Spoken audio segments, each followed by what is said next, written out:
You're listening to the Uplevel Your Online Business Show, where wealth is empowering, purpose is crucial, and high vibes are non-negotiable.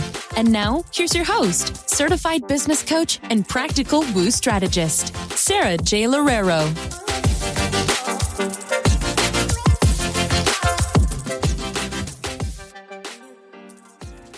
Welcome to another episode of the Uplevel Your Online Business Show.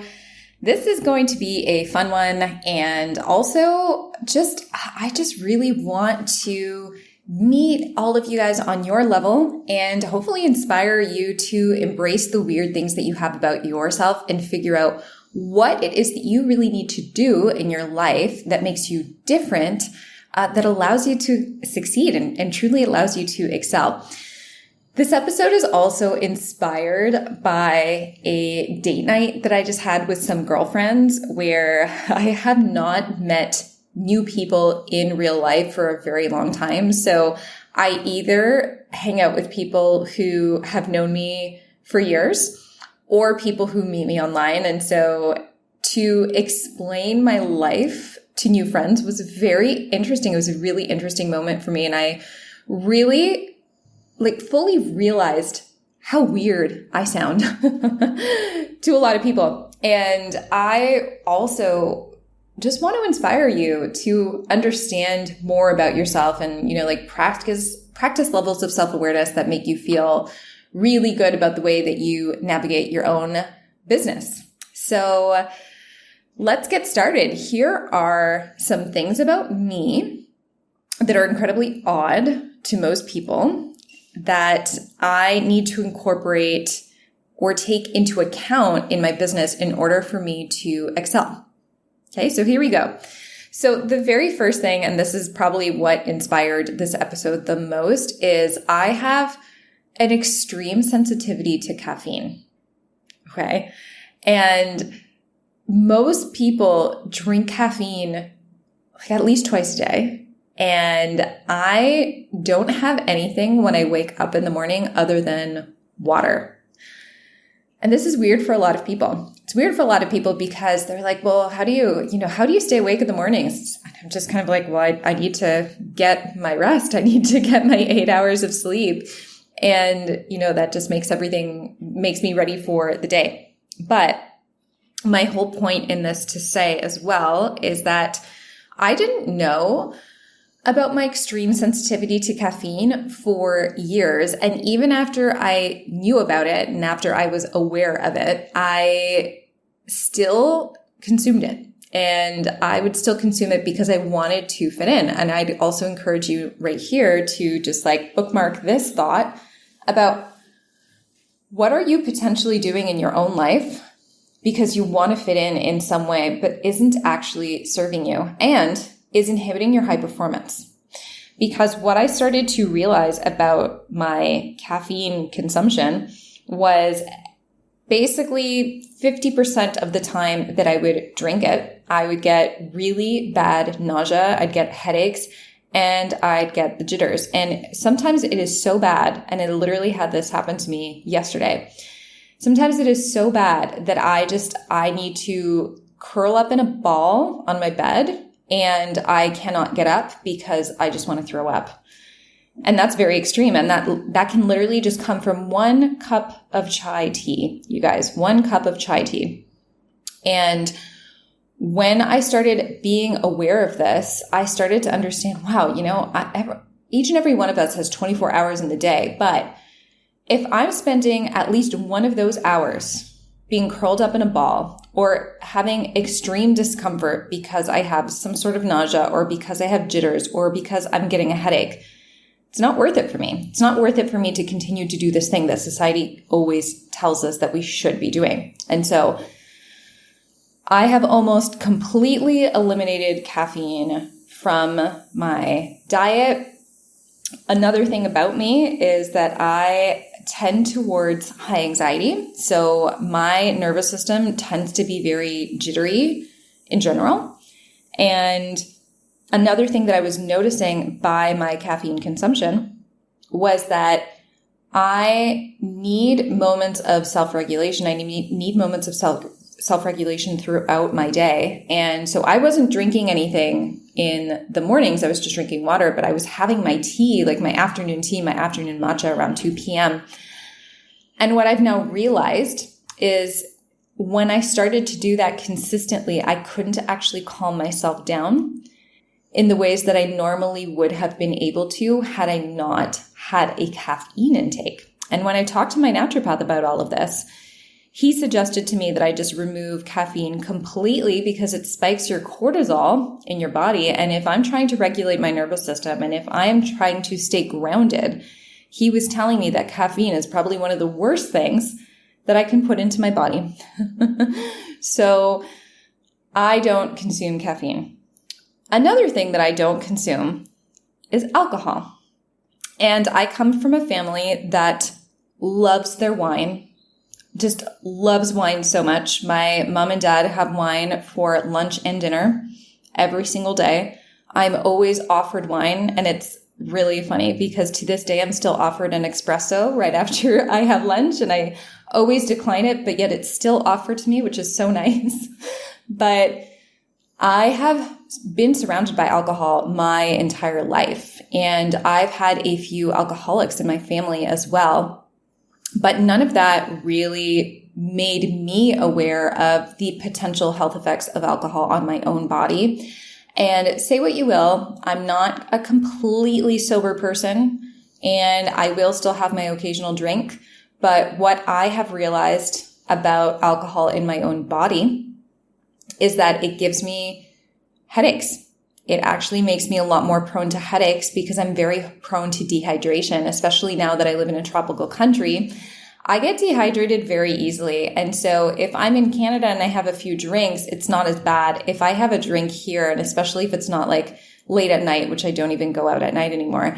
But if I have a drink here, I'm almost guaranteed to have a headache either that night or the day after. And that is another thing that I've realized for myself, that although this is something that so many people go to and use as, even as a coping mechanism for anxiety, it's not something that I can consume. And it's not something that is going to help me with my own high performance and my own regulation of my nervous system, and just like for my overall health in general. I was shocked at myself when I took my very last drink, and I can't even remember the last time that I even had one glass of wine, because that's how long it's been. And I'm not trying to suggest that everyone needs to go 100% sober. However, being sober and looking at sobriety from a different lens has really opened up my eyes to how much our society truly is reliant on specific types of drugs. And, alcohol and caffeine would be in those categories. Same with sugar. And how much even just socializing revolves around drinking for so many people and for so many different social circles. And that's another thing that I really needed to come to terms with, was that, unfortunately, now that I cannot drink specific types of fluids, that it no longer exposes me to specific social circles, which sometimes is a little bit difficult because, you just want to get along with everyone and you want to be able to go out at night with your friends and just enjoy the things that everyone else enjoys. But what it also has made really, really fun for me is experimenting with different drinks. And so even with caffeine, why do we crave our caffeine in the middle of the day? Why do we crave our caffeine in the morning? And I think that for me, I'm not technically even craving it for that like jolt of caffeine. I'm really craving it for like a sweet, comforting drink. And so I can do that with a supplement. I can do that with a supplement smoothie. There's so many different things that I can do. I love having herbal teas. And so that's another thing that I've started to do and started to incorporate a little bit more. And even with alcohol, you can have your mocktails. Mocktails are really fun to make. And once you realize how great it feels to not feel dehydrated and to not feel hungover And even in my case, alcohol also like flares up some IBS that I have, to not feel like you have any digestive issues. All of that feels pretty freaking cool. And when you start to realize that you can still spend time with your friends and you can still, be a part of the nightlife, if that's something that you really enjoy, and you can still do all of those things without having to consume the things that we're taught our entire lives that everyone just consumes just because it's so normalized, it really does open up your mind, but it also really does increase your energy and increases your ability to perform at a higher level. And I've spoken to a lot of moms even about this, because as a mom of a 4-year-old, I find it very, very difficult to parent if I am moody and if I don't have enough sleep or if I am not feeling my best physically. And so it's not only in my best interest, but it's also in my best interest as a mom to not do things to my body that will make me a grumpier version of myself. And I say this a lot. My son deserves the best version of myself that I could possibly give him in every single moment in time. Sometimes my best version is really that I've been triggered with a long work day, or, that I had a phone call that I didn't necessarily want to have. And sometimes that is my best. And sometimes that's all of our best, where, we yell a little bit more than we want to. Or we don't pay as much attention to them as we'd want to. However, for me personally, as I go through understanding my body and understanding how my body performs optimally, I also realize that it's going to help him so much more with me being able to give him my best self. And so if I already know that I'm stressed out with work some days, or if I already know that there are other things in my life that are technically things that I cannot really control that might affect my mood, I want to make sure that also the things that I can control that will affect my mood are things that I'm actively not engaging with. And so I'm that strange person who doesn't drink caffeine and really rarely consumes alcohol. Now, I'll say rarely for both of them, because it's not like I don't like black and white statements either. I've never been one for having 100% sobriety unless it is something that you truly, truly need for yourself. But yeah, just not a part of my diet anymore. Another thing that I do that most people do not do is I go to sleep around 9:30 p.m. And some days that also looks like 9 p.m. And this started happening for me actually when I was in my 9 to 5 and I wanted to make sure that I had my early mornings just for me before I could go for work. And I actually started loving it. I love going to sleep early. I've always been a morning bird, and I find that those few hours in the early morning are just the perfect hours to focus on yourself. So I very rarely stay out late. I am the person who goes to sleep extremely early, and I'm not going to lie, I love to get my 8 to 9 hours of sleep. So if I need to sleep in a little bit in the morning, my schedule allows for it, I will. And it's interesting because now that I don't have to wake up early, for the past 6 years, I've been working for myself. I still want to. I still choose to. I still choose to live this way. And if you've ever done research on your circadian rhythms and optimal sleep, you probably will know. So even if you're a health coach listening to this, actually, you're probably like, yep, this all makes total sense. But when you can sync your sleep routines with the rising and setting of the sun, that's actually the optimal time for every single human being to sleep. And I have found the same thing. So I have found that waking up more so with the sun and going to sleep earlier has actually really, really helped me maintain a really nice focused mind. And if you think about it too, most of the activities that human beings have after 9 p.m. aren't necessarily the most productive. Now, it's not that you have to be productive every single day of your life, but if you think about it, most activities that human beings do after 9 p.m., because everything is closed, right? And all you want to do is just wind down from your day. You have less energy. most activities are not things that you would think of a high performer. Versus when you wake up at 5 or when you wake up at 6 in the morning, you have a lot more activities in that morning hour or in those morning hours that are really conducive to very healthy lifestyle habits. And so this is something that I've been doing for a long time that has really helped me maintain my focus and also maintain my priorities for what I want my life to look like and what I truly want to accomplish in my life.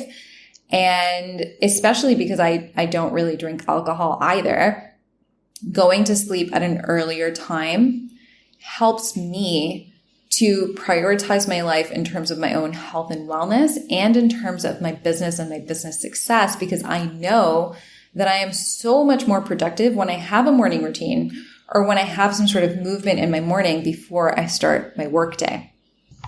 And lastly, a really quirky thing about me that really makes me function in a very different way from most of society is that I actually have a very potent social anxiety. And I haven't gotten formally diagnosed with any type of anxiety disorder, but I just know that I've had anxiety since I was 16 years old. And my anxiety comes and goes. It has flare-ups. It has situations where sometimes it's really hard for me to sleep at night.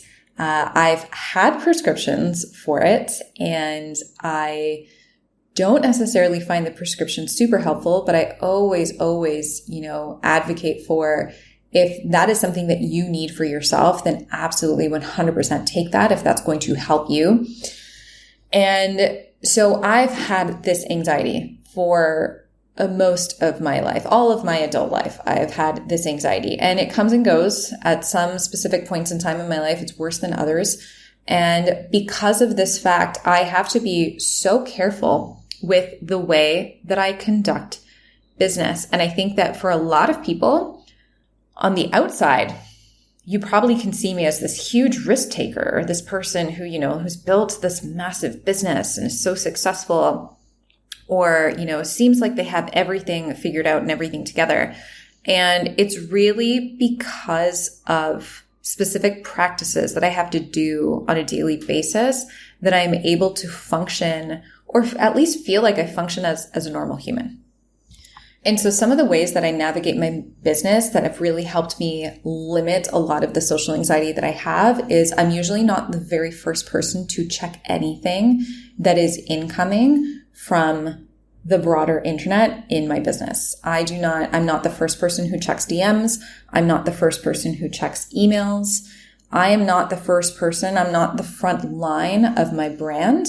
And I know a lot of influencers and a lot of other business owners, online business owners, especially people who have personal brands, have also done this for themselves. And it's very, very helpful just in case, you have a really nasty person one day who wants to be in your DMs and just say something that's more about them than it is about you. But if it triggers you, or if it triggers someone like me, I could be triggered for, hours in that day. That can really, really impact my ability to emotionally self-regulate.